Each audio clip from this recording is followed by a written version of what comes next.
Hello পরিবারের সবাই, বানিয়ে ফেললাম চাল কুমড়োর পাতা দিয়ে বড়া। তো সেটা কি করে বানালাম সেটাই আমি কিন্তু তোমাদের সাথে শেয়ার করছি। তো বেসন দিয়েছিলাম, বেসন দিয়ে একটুখানি দিয়েছিলাম চালের গুঁড়ো আর নুন হলুদ সব কিছু আর শুকনো লঙ্কার গুঁড়ো, এগুলো দিয়ে খুব সুন্দর করে মিক্সড করে নিয়েছিলাম। আর পাতাগুলোকে একটু নুন দিয়ে ভালো করে কচলে নিব। কচলে যতটা জল বের করতে পারি বের করে ফেলে দেবো, তারপর একটু ধুয়ে নেব। তো আমিও কিন্তু ফার্স্ট টাইম খেলাম, কারণ পাশের বাড়ির মামি বলছিল ওদের বাড়িতে চাল কুমড়োর পাতা হয়েছে, তো বলছে যে এত পাতা নষ্ট হচ্ছে, পাতাগুলো তুলে নিয়ে বড়া ঠড়া খেতে পারো না। আমি বললাম চাল কুমড়োর পাতা বড়া খাওয়া যায়, বলো খেয়েই দেখো। তো মামি দিয়েছিল অনেকগুলো পাতা, তো সেই পাতাগুলো এনে আমি তারপর মামির কাছে শুনে কিন্তু বানিয়েছিলাম। এটা আমার নিজের রেসিপি না, আমি বলছি এটা মামির কাছে শুনে তারপরে কিন্তু আমি বানালাম।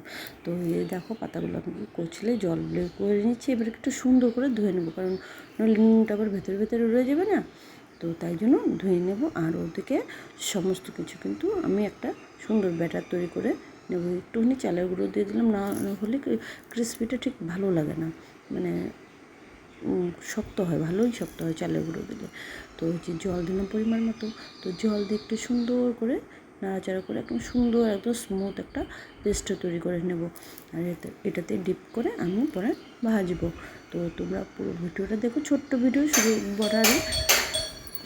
তো খুব সুন্দর করে একটু পেস্টটাকে ঘেটে নিয়ে কড়াতে তেল দিয়ে দেবো, আর তেলটা একটু বেশি দেবো যাতে বড়াগুলো একটু তেলের নিচেই হয়, তাহলে একটু ভালো হবে খেতে। আর রাত্রের খাবার বুঝতেই পারছো, আজকে ডাল ভাত ছিল বলে বড়া কিন্তু করতে হলো।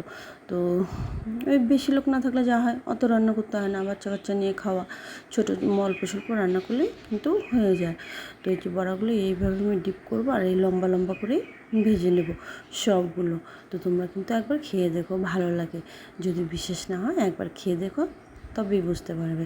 তো ঠিক এইভাবে কিন্তু যেভাবে কচুর বড়াগুলোও লম্বা লম্বা হয় না, ঠিক সেরকম এই চাল কুমড়ো পাতার বড়াটাও কিন্তু লম্বা লম্বা করে ভেজে নিলাম সৌন্দর্যের জন্য।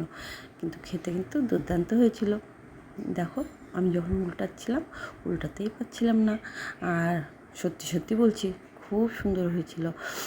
তো একবার খেয়ে দেখো, খুব ভালো লাগবে আশা করি। তো তোমরা যেখানে থাকো, যেখানেই থাকো আর কি, সুস্থ থেকো, ভালো থেকো। প্রচণ্ড গরম পড়েছে, রান্না করতেও ইচ্ছে হচ্ছে না, এতক্ষণ থাকতেও পারছি না।